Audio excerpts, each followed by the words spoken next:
Bonsoir, chers frères et sœurs. C'est une joie d'être avec vous aujourd'hui pour continuer notre étude biblique. Nous espérons pouvoir bientôt retourner en personne, physiquement, présentiellement, à notre étude à l'Église.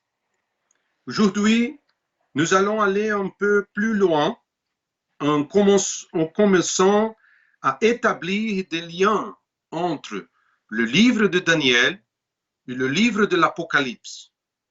Pour cette raison, je vous demande de suivre l'étude avec vos Bibles ouvertes. Mais d'abord, je vous invite à prier, s'il vous plaît. Seigneur Dieu, ta parole est vérité, mais nous ne pouvons pas les comprendre qu'avec l'aide de ton Saint-Esprit. Viens et ouvre nos yeux pour connaître ta vérité. Au nom de Jésus. Amen. L'une des questions que beaucoup me posent est la suivante. Quand la dernière semaine commencera-t-elle? Outre l'apparition de l'Antichrist, nous avons, selon les Écritures, une indication importante. La reconstruction du temple de Jérusalem. Nous allons donc analyser le texte d'Apocalypse et le mettre en relation avec la prophétie de Daniel et la dernière semaine. Jean, dans le livre de l'Apocalypse, dit ceci. Chapitre 11, verset 1. On me donna un roseau semblable à une baguette en me disant, lève-toi et mesure le temple de Dieu, l'autel et ceux qui y adorent. Cette vision est très similaire au texte d'Ézéchiel qui fut également emmené pour mesurer le temple, chapitre 40 et chapitre 47 d'Ézéchiel. Nous pouvons voir quelque chose de similaire dans des textes comme Zacharie, chapitre 1, verset 16, chapitre 2, verset 2 à 8, et Jérémie, chapitre 31, verset 39. Dans tout ce texte, la mesure est une indication que le temple sera reconstruit. Mais, qu'était le temple lui-même? Le mot grec qui apparaît dans le texte d'Apocalypse fait référence au bâtiment du temple. La zone du temple était composée dans sa partie centrale par le bâtiment qui contenait le lieu saint et les saints des saints. Autour du bâtiment, il y avait 3 parvis. Le parvis de prêtres, avec l'autel des holocaustes, où seul le prêtre pouvait entrer. Les parvis d'Israël et les parvis des femmes. Les Juifs se réunissaient dans ce cour pour adorer. Autour de ce complexe se trouvait une très grande cour extérieure, la cour des païens, dans laquelle tout intéressé pouvait entrer. Dans la vision, Jean mesure le sanctuaire, les parvis de prêtres, d'Israël et des femmes. Le symbolisme de la mesure renvoie à la protection et à la préservation de ceux qui pratiquent le culte. Je ne doute pas que ce verset parle du 3e temple de Jérusalem.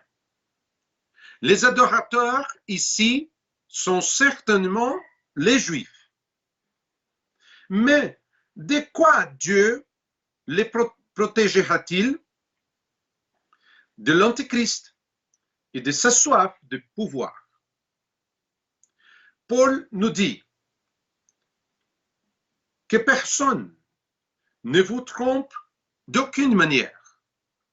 En effet, il faut que l'apostasie arrive d'abord et qu'apparaisse l'homme des péchés, le fils de la perdition, l'adversaire qui s'élève contre tout ce qu'on appelle Dieu ou qu'on adore. Il va jusqu'à s'asseoir comme Dieu dans le temple de Dieu en se proclamant lui-même Dieu. Jean poursuit au chapitre 11 d'Apocalypse, verset 2. Quant au parvis extérieur du temple, laisse-le de côté, il ne le mesure pas, car il a été donné aux nations et elles piétineront la ville sainte pendant 42 mois. Pourquoi la cour extérieure a-t-elle été exclue? Nous savons que Jérusalem est une ville sainte pour les trois grandes religions monothéistes du monde. Il est également de notoriété publique que l'endroit où se trouvait le temple est aujourd'hui occupé par le dôme du rocher, une mosquée musulmane. Qu'est-ce que ça veut dire? Que la construction d'un futur temple juif sur le mont du temple devrait nécessairement passer par un accord politique. Par conséquent, le parvis extérieur pourrait être un lieu réservé aux musulmans et aux chrétiens, laissant la zone du temple pour les cultes juifs. Cela sera-t-il possible? Oui, ce serait possible. Mais nous ne savons pas s'il en sera ainsi. Pourtant, le texte biblique, en mentionnant cette séparation, semble nous donner un indice. Une chose est certaine, les Juifs feront alliance avec l'Antichrist. Et pendant cette période, les non-Juifs seront présents dans la ville pendant la période décrite de 42 mois ou 3 ans et demi. Ce temps est lié au texte de Daniel chapitre 9, versets 24 à 27. Tout indique que les 42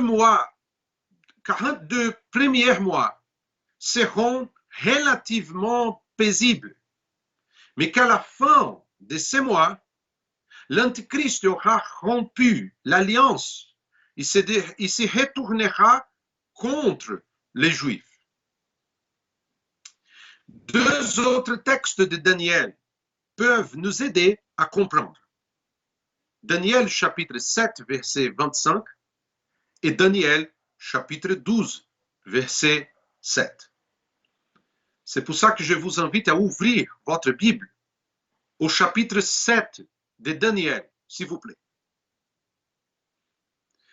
Au chapitre 7, Daniel a eu une vision de 4 royaumes représentés par 4 bêtes. Ces royaumes étaient la Babylonie, la Perse, la Grèce et Rome. La 4e bête est décrite par Daniel comme étant redoutable, terrible et extraordinairement puissante. Elle avait des grandes dents en fer, elle mangeait, brisait et piétinait ce qui restait.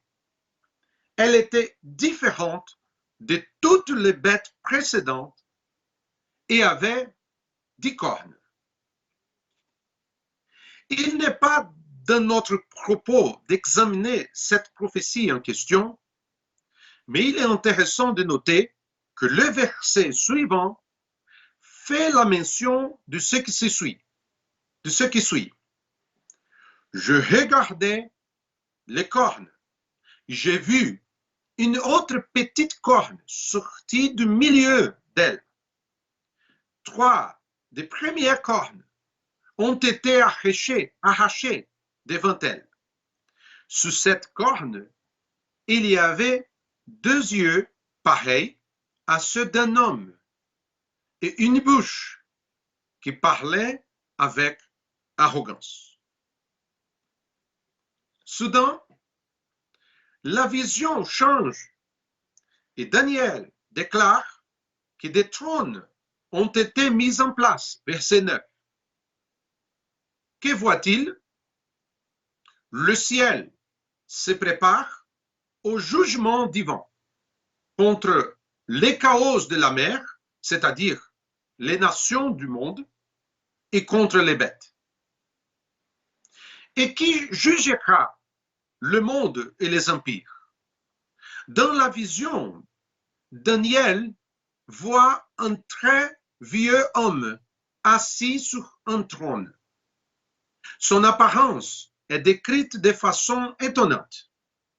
Son vêtement était aussi blanc que la neige et les cheveux de sa tête pareils à de la laine pure. Son trône était des flammes et ses roues étaient un feu dévorant. À la lumière du verset 13, cet être divin semble être Dieu le Père. Des vêtements blancs et des cheveux blancs, comme la laine, suggère la pureté. Le trône avec des flammes de feu nous rappelle la vision d'Ézéchiel. D'autres images indiquent cette présence de Dieu, comme le buisson ardent, Exode chapitre 3, verset 3, et le jugement de feu de Malachie, Malachie chapitre 3, verset 19, ou Malachie. Le psaume souligne la figure du feu comme préparation de sa venue. Psaume 50, verset 3 et psaume 97, verset 3. Devant l'ancien, une multitude innombrable le sert, car il est le juge suprême. La vision indique le jugement qui est sur le point de commencer. Verset 10. Tous les contextes montrent que la petite corne sera jugée et détruite par le feu. Verset 11. Les autres royaumes continueront d'exister, mais sans puissance. Verset 12. Et celui qui est semblable au Fils de l'homme recevra de l'Ancien toute la domination et la gloire et régnera pour toujours. Versets 13 et 14. L'un des aspects de la prophétie biblique est de montrer non pas une séquence chronologique d'événements, mais les signes que l'on peut observer. Une question se pose ici. Qui est la petite corne qui parle avec arrogance? La réponse est claire. L'Antichrist. Et comment le savons-nous? Car Daniel, alarmé par la vision, a reçu l'interprétation. Versets 15 et 16. Bien entendu, Daniel ne savait pas qui était l'Antichrist. Ce lien sera établi par l'Église chrétienne. Dans l'interprétation, l'accent est mis sur la 4e bête et la petite corne, comme dit le verset 20, qui avait des yeux et une bouche, parlant avec arrogance et qui paraissait plus grande que les autres. Ce quatrième royaume sera différent des autres par son intensité. C'est un ensemble destructeur et il fera une destruction cruelle et inhumaine. Verset 23. Les 10 cornes représentent 10 rois. Verset 24. Mais la petite corne semble résumer tout le mal et la méchanceté. Blasphémant Dieu et persécutant le peuple saint. Verset 25.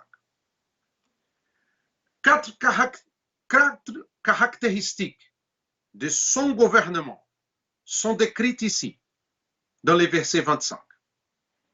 Blasphème, par ses paroles, il s'opposera au Très-Haut. Une persécution importante et continue, il opprimera les saints du Très-Haut.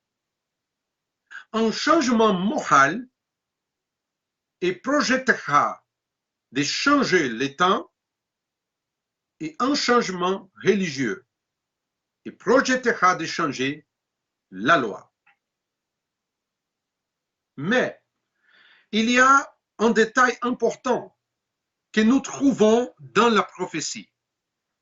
Les saints seront livrés à son pouvoir pendant un temps, 2 temps et la moitié d'un temps. Vous savez ce que ça veut dire? Que quelqu'un de plus grand est aux commandes. Et même si l'homme qui régnera a pu penser à changer les temps, Dieu est celui qui a déjà décrété le temps de toutes choses. En d'autres termes, l'Antichrist n'agira pas indéfiniment. Et la progression, regardez avec attention, 1, 2, 3 est coupée de manière arbitraire et définitive, ce qui signifie que Dieu contrôle l'histoire. Le deuxième texte de Daniel, qui est un rapport avec Apocalypse 11 et le chapitre 12, verset 7. Je vous invite à ouvrir votre Bible dans ce texte. Daniel, chapitre 12, verset 7 dit « Et j'ai entendu l'homme habillé de lin, celui qui se tenait au-dessus de l'eau du fleuve. Il a levé sa main droite et sa main gauche vers le ciel, et il a juré par celui qui vit éternellement, qui se serait dans un temps, 2 temps et la moitié d'un temps, et que tout cela prendrait fin quand la force du peuple saint serait entièrement épuisée. Ce verset fait partie de la fin du livre de Daniel. Il est demandé au prophète de sceller le livre jusqu'à la fin des temps. Soudain, il regarde et voit 2 messagers célestes. Verset 5. Face à la vision, il demande quand viendra la fin de ces événements extraordinaires. Verset 6. Daniel vit un homme vêtu de lin. Ce messager céleste a levé sa main droite et sa main gauche vers le ciel, signifiant ainsi la plus grande assurance de la vérité de ce qui sera affirmé. Il prête serment à celui qui vit éternellement. En d'autres termes, l'assurance de la prophétie est fondée sur la personne de Dieu. Et nous voyons à nouveau la répétition sur les temps fixés en chapitre 7, verset 25. Un temps, 2 temps, la moitié d'un temps. Mais maintenant, il y a une déclaration que tout cela prendrait fin quand la force du peuple saint serait entièrement épuisée. 3 ans et demi ou 42 mois, c'est le temps pendant lequel le mal régnera avant la fin. Pendant cette période, l'Antichrist voudra être adoré comme un Dieu, ce qui ne sera pas accepté par les Juifs. Rappelons le lien. La dernière semaine de Daniel est divisée en 2 parties. Nous comprenons que ce sera la période de la grande tribulation. Elle est dans un premier temps pacifique, mais elle sera brisée par la trahison de l'Antichrist. Et Jean, dans ce chapitre 11 d'Apocalypse, parle des 2 témoins qui témoigneront parmi les Juifs pendant la grande tribulation. Regardez, chapitre 11 d'Apocalypse, versets 3 et 4. Je donnerai à mes 2 témoins le pouvoir de prophétiser habillés de sacs pendant 1260 jours. Ce sont les 2 oliviers et les 2 chandeliers qui se tiennent devant le Seigneur de la terre. Quels seraient ces 2 témoins? Il existe plusieurs hypothèses, mais il n'est pas possible de le déterminer avec certitude. Les 2 hypothèses les plus plausibles sont: première, Enoch et Élie, puisque ces 2 hommes sont mentionnés dans la littérature apocalyptique juive et dans la tradition chrétienne primitive.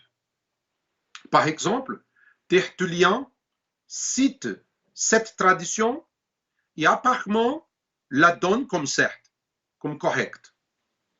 Selon les apocalypses juives, principalement 1 Enoch et 4 Esdras, ces témoins étaient des hommes qui n'ont pas connu la mort, mais qui ont été transférés au ciel. Mais il existe la deuxième hypothèse, Moïse et Élie, puisque le contexte favorise cette déduction. Chapitre 11 d'Apocalypse, verset 6. Les prodiges de Moïse en Égypte et d'Élie en Israël apparaissent clairement dans le texte ici. De plus, Élie représente le prophétisme et Moïse la loi. Un autre point en faveur est qu'ils sont apparus sur la montagne de la transfiguration avec Christ. Matthieu chapitre 17. Ces témoins auront le pouvoir donné par Dieu d'agir pendant un temps déterminé, 1260 jours, soit 3 ans et demi ou 42 mois. Pendant cette période difficile, ils prêcheront vêtus de sacs. C'était le vêtement traditionnel des prophètes, dans lequel ils appelaient les hommes à la repentance. Un autre symbolisme est donné à ces témoins. ce sont les deux oliviers et les deux chandeliers. Il y a ici une allusion claire au texte du prophète Zacharie, Zacharie chapitre 4, versets 1 à 14, dans lequel le prophète voit un chandelier à 7 branches et 2 oliviers. Le chandelier représentait les yeux du Dieu qui parcourt toute la terre. Apocalypse chapitre 5, verset 6. Et les 2 oliviers seraient Josué et Zorobabel, qui étaient respectivement les chefs religieux et civils. Jean utilise le symbolisme de Zacharie pour affirmer que ces témoins ont l'autorisation de Dieu de parler en son nom. Mais les liens entre Daniel et l'Apocalypse ne s'arrêtent pas là. Un autre chapitre nous dit comment ce prince, ce dirigeant, fera son alliance avec Israël. Mais nous nous arrêterons ici pour aujourd'hui. Ce que nous pouvons voir dans l'étude d'aujourd'hui, c'est le lien profond entre la prophétie de Daniel, chapitre 7, les 70 semaines, Daniel, chapitre 9, et le livre d'Apocalypse, en particulier concernant la dernière semaine. Je ne vais pas donc me précipiter dans les analyses bibliques, car je sais que c'est beaucoup à digérer. L'une des leçons que nous pouvons en tirer, le contrôle souverain de Dieu sur l'histoire. Pour de nombreux chrétiens, il est possible qu'ils pensent que le monde semble hors de contrôle. Cependant, lorsque nous lisons les Écritures, nous voyons que rien n'arrive par hasard et que l'Éternel dirige toutes choses selon son dessein. Pas étonnant que les prophètes Ésaïe ait dit sous l'inspiration du Saint-Esprit: je révèle dès le début ce qui doit arriver et longtemps à l'avance ce qui n'est pas encore mis en œuvre. Je dis, mon projet se réalisera et je mettrai en œuvre tout ce que je désire. Ou comme l'a dit le grand évangéliste, le pasteur Billy Graham, je lis la dernière page de la Bible. Tout va s'arranger.